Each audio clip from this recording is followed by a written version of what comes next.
തൗഹീദും ഈമാനും ഇത്തിബാ ഒന്നും ഇല്ലാതെ അമല് ചെയ്തിട്ട് അള്ള പറയാത്ത കുറെ കാര്യങ്ങൾ ദീനാന്ന് വിചാരിച്ച് ചെയ്യുന്നുണ്ടല്ലോ ആൾക്കാർ. ഇപ്പൊ റമദാനക്ക് പിന്നെ ഒറ്റ രാവിലെ ലൈലത്തുൽ ഖദറിനേക്കാളും വലിയ ആഘോഷമാണ് ഏത്? പിന്നെ റമദാൻ 17 എന്താണ് ബദരീങ്ങളാണ്.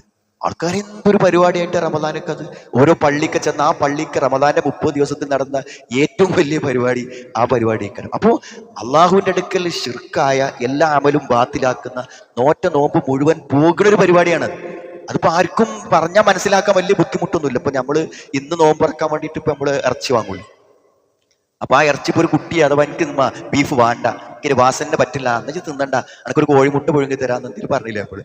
എന്നാൽ റമദാൻ 17 കൊടുന്ന ബദരീങ്ങളെ ആണ്ടിന്റെ ഇറച്ചി കൊടുത്തിട്ട് ഒരു മകൻ പറയാണെന്ത് മതി എനിക്ക് വേണ്ടിട്ട് പറഞ്ഞാൽ അത് ഇച്ചൊരു കഷ്ണം തിന്നണം, അതെനക്ക് വേണോ വേണ്ടെന്ന് വിചാരിച്ചില്ല, തിന്നന്നെ വേണം. അപ്പൊ എന്താ ഇന്നലെ കൊടുന്ന ഇറച്ചിനെക്കാളും ഇതിപ്പോ നിർബന്ധമായി തീറ്റേണ്ട കാര്യം. അത് തിന്നാല് എന്റെ പരീക്ഷയ്ക്ക് നല്ല ഉഷാർ കിട്ടും, അനക്ക് നല്ല ആരോഗ്യം കിട്ടും, എല്ലാ ഇടങ്ങേറുകളും നികുതി ബദരീങ്ങളുടെ ഒരു പോരീഷ ഉള്ളതാണ്. അപ്പൊ നമ്മൾ വേണ്ടത് എന്താ വെച്ചാൽ എങ്ങനെയാണ് ഇത് കിട്ടുക?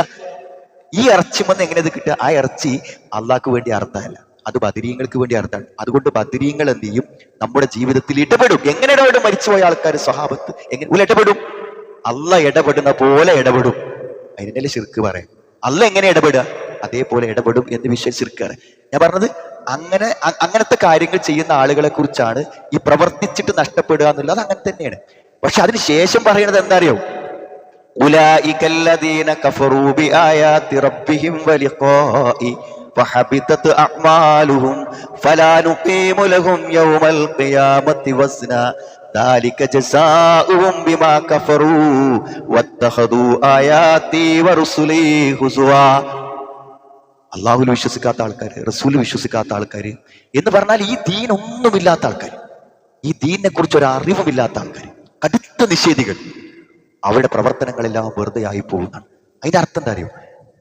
ദീനും ഈമാനും വിശ്വാസവും ഇല്ലാത്ത എല്ലാ ആളുകൾക്കും വലിയ നഷ്ടമാണ് സംഭവിക്കുന്നത്.